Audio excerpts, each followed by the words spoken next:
Hello, and welcome to Scientists for Open Science, PLOS's ongoing campaign that brings researchers and stakeholders from around the world to share perspectives on open science and open research. My name is Dan Morgan. I'm the Director of Communications and Community Relations here at PLOS. I'm joined today by Catherine Kyobutungi, Madhukar, and Julia Robinson to have a conversation about the importance of DEI considerations in open science by learnings and insight from their field of global health. So I'll invite you all to briefly introduce yourselves, and starting with you, Catherine. Hi, so I'm Catherine Kyobutungi, and I'm the Executive Director of the African Population and Health Research Center in Nairobi, Kenya. And I'm an epidemiologist, and more recently, I think I'm an equity advocate or activist, but also one of the co-editors-in-chief of PLOS Global Public Health. Wonderful, thank you. Over to you, Madhu. Hi, my name is Madhukar. I'm a physician originally from India, where I did my medical and public health training. And then I went on to do epidemiology. Now I'm a professor of epidemiology and global health at McGill University in Canada. I do most of my research in India on tuberculosis. And I'm really happy to team up with Catherine as a joint editor-in-chief for PLOS GPH. Wonderful. And you, Julia? Hi, I'm Julia Robinson. I am the executive editor of PLOS Global Public Health. I've had a long career doing global public health work, primarily in West Africa, although in other locations as well. And I'm also active in global health advocacy. So that's me. Wonderful. Well, thank you and welcome, and thank you for your time for having this conversation with me. Okay, I'll start. So important diversity, equity, and inclusion considerations, I would say, are finally entering the conversation and mainstream vocabulary around open science. I noted that the recent draft of UNESCO's recommendation on open science has very clear language about how there cannot be a truly open science until all scientists and researchers are included in science. So through your respective global public health lenses, how would you describe the problem, the history of the issue, where we are now, and where we still need to go? Catherine, we could start with you. So I think it's a long story, and I think it's a story that is historical, and it's a story of a system that is entrenched and has been going on for many, many years. And so in a way, it demonstrates how difficult it is to dismantle the system by virtue of the fact that it's something which has been going on for quite some time. So I think global public health practice mirrors the same unequal power structures that are at play in society in general. And much as it has precursors, I think the precursors of global public health, whether it's community health, whether it's public health without the global, all have one thing in common. And that thing in common is the power differentials between the people who have the problems and those who have the purported solutions. And in practice on the ground, it's driven by, I would say, paternalistic attitudes where powerless people, quote unquote, and communities are the subject of interventions and are consumers of solutions by people that know better, whether those people are from within the countries or whether those people are outside the countries. But then as one moves higher, from the local level in the global governance architecture, then the practice is increasingly driven by saviorism, supremacy, and coloniality. And of course, these are, as I said, they're a result of history, because what you know as public health grew out of necessity to protect people who are going into other countries, either as colonialists or as colonial armies, or later as armies to fight wars outside their own countries. So there was necessity to protect them from illnesses and diseases that were encountered in different environments. And so in the end, public health sort of ended up entrenching a system that was aimed at protecting people who are not indigenous to the areas and communities where they were operating. And as a result, erased indigenous knowledge systems. So health and public health, I think, has henceforth been defined from that perspective, the perspective of individuals, countries that went into other communities and sort of imposed their worldview or their system of how they understood health and public health. So, practice and practitioners are therefore a product of an entrenched system And I think over time, there's been a failure to interrogate and I would say address the historical origins of global public health. So what we have are practitioners who are doing things that in a way perpetuate those power inequities, perhaps inadvertently or perhaps by design, because even when colonialism ended, coloniality has not. And the current events, for instance, when you look at the current situation in terms of vaccine inequity for the COVID pandemic, it demonstrates exactly what's wrong with global public health practice. But it's also a good example of what has been going on for years and years, but has been hidden from the glare of the public view. The global community is all paying attention to what's going on. But it's an example of where there's a big problem, but then solutions are designed in one part of the world, but solutions are made not necessarily to solve the problem decisively, but other interests sort of take precedence. When you see the whole vaccine inequity situation and where, for instance, there's such things going on in some countries, almost the whole adult population has been vaccinated. We're talking about boosters, and when in another part of the world, hardly any vaccination has taken place. So that is really what has been going on. But fundamental to that is solutions which are designed not to decisively address the problem, and solutions which are designed not so much to take into account the voices of the potential beneficiaries of those solutions, but they are pre-cooked. So this is what it is. I'm from Uganda, I live in Kenya. So my experience would be that I will take whichever vaccine the global system has brought into the country of Kenya, whether it is my preference, whether it's not my preference. I'll take it when the global system decides which vaccine, when to get it, at what cost. So I think these current events really are a good demonstration of what's wrong and what's broken in the global public health practice. Where we still need to go, I think the last year, as partly as a result of the pandemic, but also as a result of other movements, I think we're chipping out the system and we'll keep chipping away. So where we still need to go is to continue chipping out the system and hope that the system topples over and collapses and gets dismantled. But if not, I think at some point we have to decide whether to do more than chipping away at the system. Over. Thank you. Thank you, Madhu. What would you add to that? I fully agree with what Catherine has been saying. I think it may be worth asking a few questions. Like, for example, who can access science today?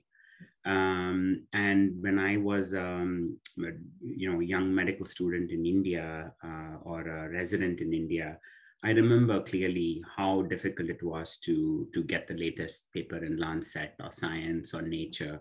It was a huge struggle to read literature, in many countries. And this was India. You can go to many other parts of the world where it's even worse, where you basically have no libraries, no access, no ability to pay the subscription fees that many journals charge. So even our ability to read the science is not an equal playing field, right? If I can't even read science, how will I do good science? If I can't read science, how will I cite good science? How will I publish good science? So that's why I think open access is fundamental for science. It's at the very core of what science is or should be. Nobody in the world should be locked away behind paywalls. All science should be accessible to people. Right now in this pandemic, many journals have made their COVID content free, right? And I'm terrified of going back to the old normal where everything will go back behind a paywall. That to me is tragic. And why only COVID? I work on TB. TB is a disease of poverty. I don't want TB content to be paywalled. I want that to be available to people. And this has been a huge challenge, I think in general. So in terms of who can access and read science, this is a far from an even world. We live in a very inequitable society in terms of who can read science. Who can produce science? Like I said, if I don't have the funding, if I don't have infrastructure, resources, ability to fund science and do research is highly limited. And then on top of it, if I have to pay $5,000 for an article processing charge or a fee, I'm pretty much locked out of this field. And that's why if you look at major international journals, the content seriously lacks diversity. It's mostly high-income country authors who are publishing again and again in the same set of journals. And it's basically like a clique that nobody can really crack into, right? I certainly couldn't have dreamt of publishing in Lancet or PLOS Medicine if I were living or working in India, right? And Catherine is facing that challenge right now. But obviously things are very different for me sitting here in Canada because I have the resources, I have infrastructure. I can now publish in the same journals that I could not have done if I had been living in India. So why this duality? Science is science, right? We should all have a shot at publishing in quality journals. And then who edits science? I think Catherine and I, as people of color, would be not the norm in major international journals. Certainly, how many Catherines would you find as editors-in-chief? We've done the research, we published it. If you look at global health journals, the editors are mostly men, mostly white folks, mostly based in the global north. And that mirrors every aspect of global health, by the way. It's not just journals. It's not just editorial board membership. Every aspect of science and global health is dominated by men, dominated by folks in the global north who have all the resources, and they become gatekeepers of what is worthy of publication and what is not worthy of publication.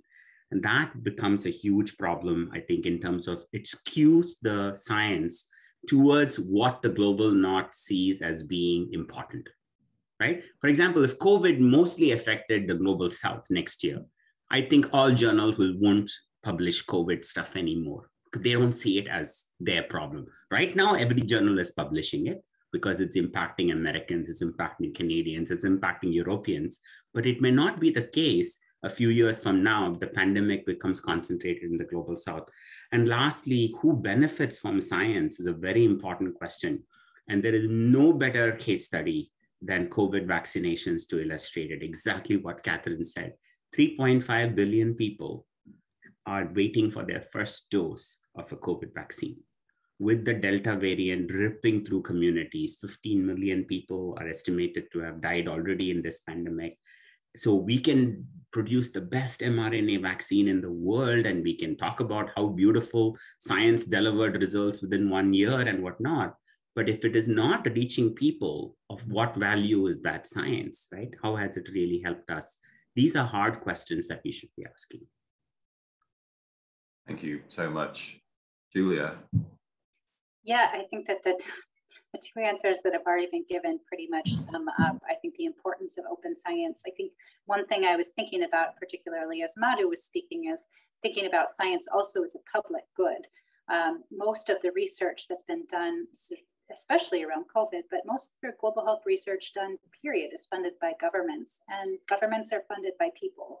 And so to be able to lock that science away when the community writ large supported its production is deeply unfair.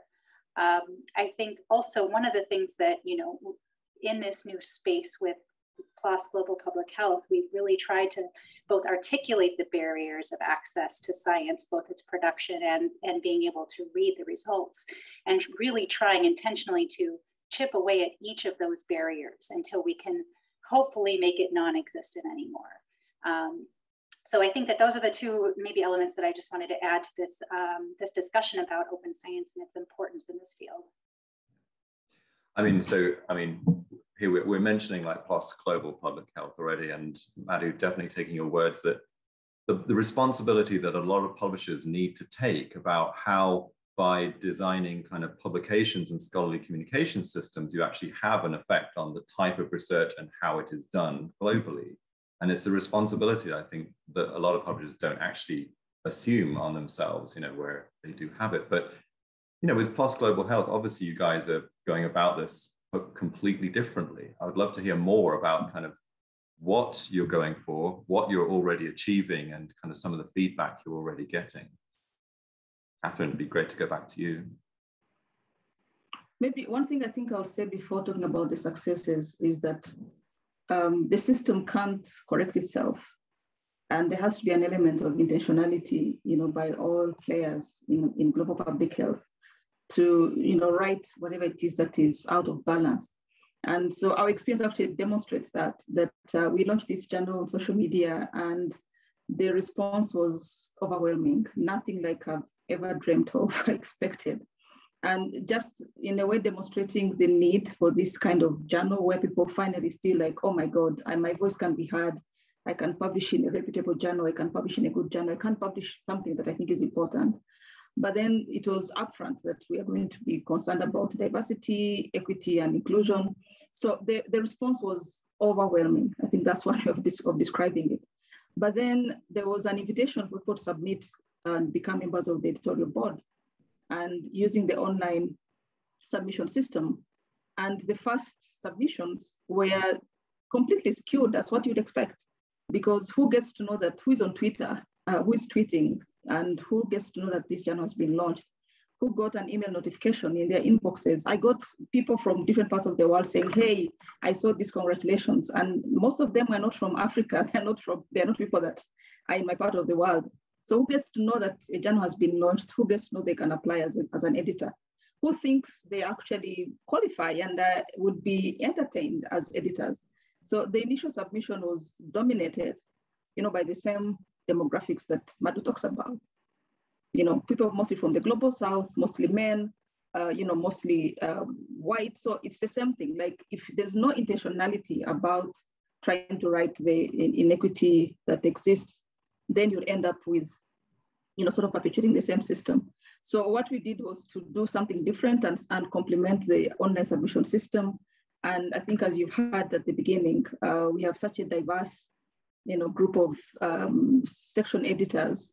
I was in the section editors, the first Zoom call, and it's refreshing sitting in a meeting, and there are people from so many parts of the world, and you don't feel like you're like intruding into some, space that you're not supposed to be into, because sometimes that happens where you're somewhere and you're the only person who looks different from everyone else who's in the room. But this time it was like, okay, there are so many different people from different parts of the world. And I have a conviction that the knowledge and intellect is not a monopoly of certain people. So I'm excited about the new ideas, the diverse ideas, the amazing expertise we are going to benefit from by what we try to do. So other than the public, sort of overwhelming welcome and support for the journal, I think also seeing the success in putting together an extremely diverse editorial board has been very rewarding. Fantastic. How has it felt for you, Madhu? Yeah, I mean, this has been quite an interesting journey since PLOS first reached out to Catherine and me to lead this journal. I think I like to first acknowledge that building a new journal and building diversity and equity and inclusion into it from the start is the right thing to do, because it's very hard if you're an established journal to make that change. It's not that other journals are not trying, right? Every journal now, major journal now, is putting out diversity and inclusion pledges, right? For example, Lancet journals made a pledge to have gender balance in their editorial boards, right? So I'm happy to see all of that happening. But I won't mention the journal, but there is a famous journal that put out a diversity and inclusion statement, but then turned around and announced a 9,500 euro article processing charge, right? How do you reconcile the two? It boggles my mind that it is even possible to reconcile the two. In my opinion, you just cannot. If you believe in equity, and if you charge $10,000+ you're basically ruling out half the world's population from your journal. So you cannot, in any fair world, reconcile the two, right? It's like saying, we want you to come to our conference, but the conference fee is $10,000. So who attends the conference? Mostly people in the global north who have the resources, right? So to me, I'm stunned that journals are not able to see that they themselves cannot deliver on their diversity and inclusion pledge with their ridiculous publishing models, right? The model itself is not equitable. So there is no way on earth you're going to shake up the system. Sure, you can have someone from Africa on the editorial board, or you can add more women, but fundamentally, you are not shaking the foundations. To me, equity starts by saying, no matter where you are living, you have a shot at publishing in our journal if your work is good. That, if you cannot promise that, then I don't think you can deliver on any other aspect of your DEI pledge. So to me, that has been the biggest refreshing part about working with this journal with Julia and Catherine. The fact that PLOS backed our vision to build equity into the model, the fact that nobody is turned away from our journal because they cannot pay, to me and Catherine, it was the single biggest game changer in terms of our comfort level of taking this on. Otherwise, imagine how we would look if we said we believed in equity in global health, and then we say, oh no, you can't really publish with us because you're from, Rwanda and you can't pay a fee. We can't live with ourselves with that kind of rubbish, right? So to us, it starts there. Secondly, we discovered, as Catherine said, when you make an open call to join an editorial board, lo and behold, it's mostly men. It's mostly folks from the global north, right, who rush in and want to be part of this. We had to work extraordinarily hard to swing the pendulum in the opposite direction. In other words, if you're not intentional, if you just allow things to move in its usual processes, it will invariably skew towards where it's always gone, where the power always has rested. So for us, after 3-4 months of hard work, we were thrilled that we have 43 section editors, of whom 70+% are women, well over 90% are Black, Indigenous, and people of color, and half are colleagues from the global South. Now that is a magic miracle that I have never seen in any international journal.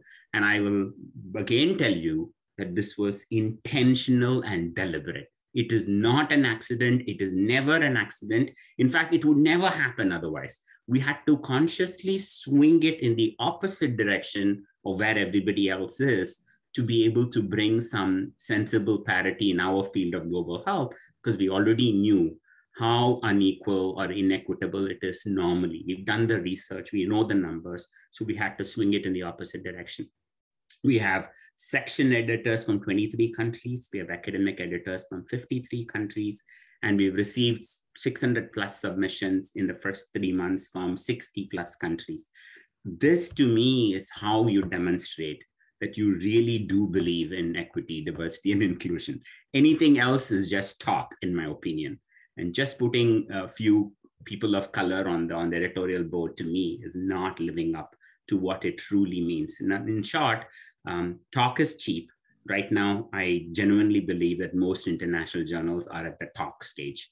They're not enacting it. To me, I want to see in hard numbers, what have you achieved? What's your diversity of authorship? What's your diversity of your editorial board?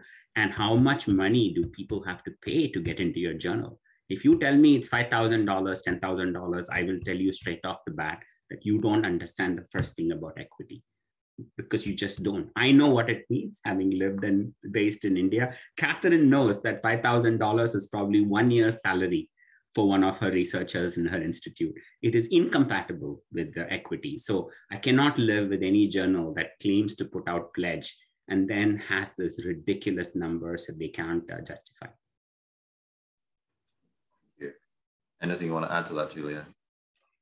I think just 2 quick points. One is that, echoing what Catherine said before about the response being overwhelming. We have received so many testimonials from both researchers and academic editors and section editors saying, oh my gosh, I can't believe that this exists. This is something that we have been craving forever. No space like this exists. I can't look at any other board and see someone who looks like me in it. And I will never forget, because at one point we were celebrating, with some of these testimonials, and Madhu just said, this is how it's supposed to be. This shouldn't be extraordinary, but it is. And I think that is just, it underlines that intentionality, I think, that we are bringing to every step of this process. This isn't happening by accident, and it's not happening without a great deal of work and effort. And often it takes longer, to be able to recruit people who are really representative of the research and the communities that we want to reach out to. It might take longer, but we are up for that task, and we are up for continuing to interrogate, to hear from the community, to make sure that we're living up to our promises. We want to be held accountable, and I think we will be by the community. And I guess the other point I wanted to make is kind of building off of those section editors. These are leaders in the global health community, and they are leaders of our journal. And they will be driving submissions and research and voices with their respective sections. And I think building in elements of DEI from the top down is the only way that you're going to change the landscape. We needed to have editors-in-chief like Catherine and Madhu, and we needed to have these section editors to be able to reach out to the places that we want to reach out to and feature the research and the voices that are the most important right now. Catherine, you wanted to add something? Go ahead. Yes. I mean, I think I wanted to add something about the contradiction of, putting out a diversity, equity, inclusion statement and then having these outrageous article processing charges. Because how do you become an academic editor? How do you become a section editor? You have to have a track record. So, Julia knows this. You submit your CV, people look at where have you published, how many papers, and they look at that. So you put this out and then you keep people out. So 10 years from now, no one would have benefited to qualify to be an academic editor. So you're sort of, and that's what I said earlier about this system, which is not intended to solve the fundamental problem. So it's there to sort of scratch the surface and then, give an impression of trying to address the problem. Because you become an academic editor because you've published, but now you're being excluded from publishing from Nature, but then Nature is diverse. So it's that whole system where it is set up to be self-perpetuating, and that's some of the ways in which it self-perpetuates itself. Yeah. I want to just add to what Julia said about and Catherine said about the reception. You should see some of the emails that we get. So some of them like, are you sure this email is meant for us? Because they never thought they would belong or get invited, right? It's like, oh my God, this is like the biggest day of my life to be invited to be on the board of an international journal. Some of them said, we thought your email was spam. It could not have been for us. So to me, it's like sad in some ways, because like I said, if every international journal was reflective of the world we're living in and it was diverse, then we would not look different, or we should not look different, right? To me, that has been one, I'm like, oh my God, this is literally life-changing for some people to hear them talk about their experiences of being invited. And, I don't think it should be like this. I think I basically want to see all major science journals wake up and realize that we live in a very diverse world. And if they're not reflective of the world, they're not going to produce science that's reflective of people for whom it's intended, nor will it benefit people for whom it's intended. I just want to thank you for these remarks. I mean, I have so many things that I want to react to, yet I want to listen to you guys more, but I'll just say two things. And I mean, thank you for bringing up that notion of modeling and infrastructure, because you just can't have equity without the infrastructure to support it. And we actually have a whole other session being released today with it as devoted to that topic. Sarah Ruhi is going to be talking about the global equity model and the community action publishing business models that we're developing to kind of do exactly this at PLOS. And then second of all, I want to thank all three of you for allowing someone like me, who has to deal with a lot of general messaging and social media inquiries. So you can imagine how many times I've gotten the response, but surely we don't need any new journals, right? And I'm able to say, well, who's the we here? Who are you speaking for? And then I just link to the tweets. I link to the section editors and senior editors, talking about everything that you've talked about.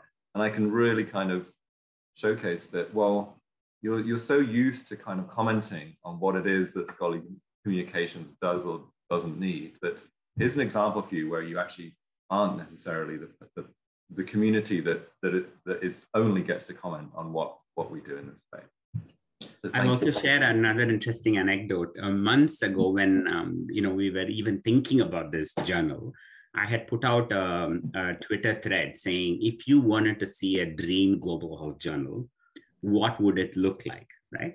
I had said it'll be half men, half women, it'll be half global north, half global south, it'll be affordable, so on and so forth, you know, and then people from all over the world were reacting to my thread saying, yeah, I'd like to see this, I'd like to see that. Just this week or last week, somebody found that old tweet and they retweeted it saying, Madhu, Julia, and Catherine have actually created this journal, and that's PLOS GPH. I'm like, yes, we actually have. In fact, we've done better in some ways than I had thought, right? So to me, that is exactly where, that's the intentionality. And I think it's still not done, right? We're just at the start. We're yet to launch our first issue. But I think if the journal can continue to be diverse in terms of its authorship. Readership, I'm not too worried. That's the beauty of PLOS, right? We know for sure everything is gold open access. Nobody in the world needs to struggle to read a PLOS journal, but the authorship, the editorship, and I think Catherine and I and Julia are really hoping that this ridiculously impressive board we have, they will basically carry the journal forward, regardless of whether we are around or not around.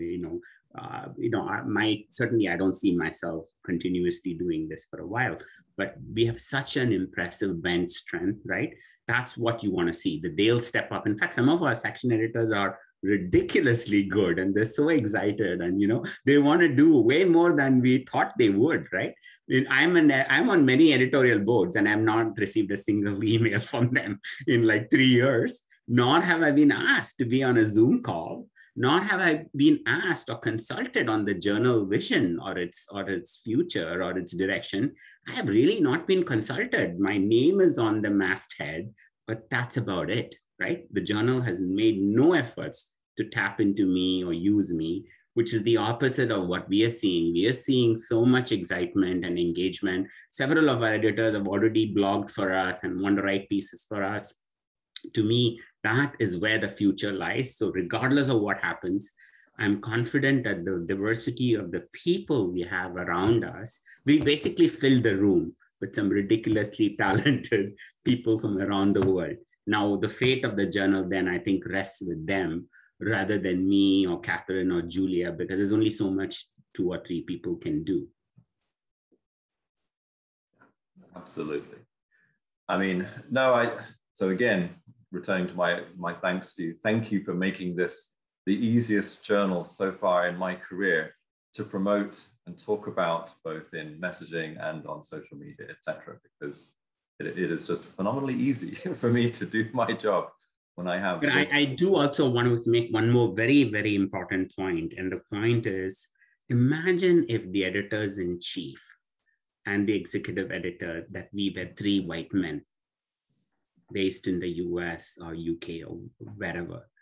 I promise you, no matter how good they are, how well-intentioned they are, generous or kind they are, that this journal would never head towards where we are taking this.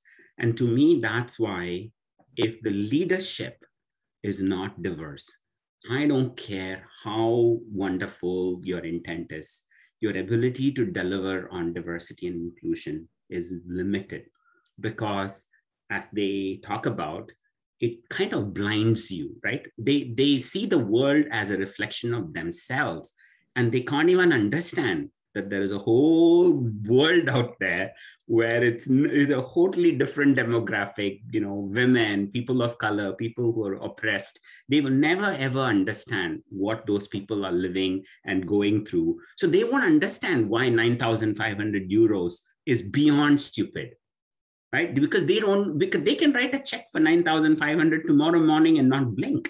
So they think the whole world can pay $9,500, right? That is the blindness that you have when you are sitting in a room. It's like, a panel of men talking about women's reproductive rights or whatever, right? That kind of rubbish goes on in this world. How, right? How do men know what women go through, right? So why can't we do this from the leadership stage, which again, I think is kudos to PLOS, because if the leadership is not right, you can never live up to the rest of your EDI pledge. Thank you. I mean, the systemic issues in play, as one of the other things that you all three said that struck me is that this notion of like why you need to do something new rather than just change a journal. Like why someone could say, oh, we have journal X, why don't we put in new leadership? Why don't we diversify the boards? Why don't we kind of fix it from within? I've yet to see that work. I mean, journals are some of the most systemic things that I've ever encountered. I've spent 20 years running journals. It's hard enough to kind of add a new thread of research to a journal or a new article submission type to a journal, let alone change the systemic issues around inclusion. So I'm struck by your comments and find myself completely agreeing with them that there's chipping away, but then there's also sometimes you just have to delete and start again. And I do see that happening with PLOS Global Public Health. Well, thank you so much for your comments. I mean, this has been such a lovely conversation. I hesitate to draw it to a close because we've scratched the surface of some of the things that we want to talk about. So all I hope is that we get to continue these kinds of conversations. Maybe we could do it on a regular basis. I note, as you said, that there's been a lot of blogging and kind of writing in the popular press, like from you guys and on our blogger property at PLOS, etc. So a lot of these kinds of extra conversations beyond just the research that's going to get published in the journal are already happening. So I definitely welcome and encourage anybody who has thoughts about this kind of thing to submit to the PLOS blogs, and so we can kind of review those and hear from everybody around the world on this topic. But I mean, thank you so much. I've been ending all of these recorded conversations with, are we hopeful for the future, right? I talking to you, I mean, you said it, Madhu, is that on the one hand, I'm sad that this has to be a conversation because this is how I think everything should be.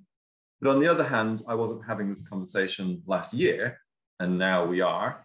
So I think in the end, I'm hopeful, but I'll just end with that. Like, give me some comments as to how hopeful you are and what's kind of on your plate tomorrow to keep being hopeful.